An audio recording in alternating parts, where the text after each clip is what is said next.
Сіздермен бірге құрма в шоколаде дайындайтын боламыз.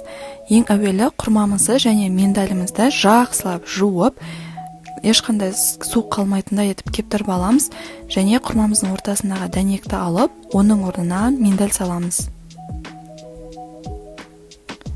Кішкене осылай біріктіріп қоя береміз. Енді бөлек шұңғылдау ыдысқа стаканға болады шоколад және кішкене сұйық майымызды құйып, әр 10 секунд сайын, 20 секунд сайын ерітіп, араластырып бір массаж жасайтын боламыз. Енді құрмамызға зубочистка тығып, осылай шоколадқа батырып алып қоя береміз. Қатырамыз.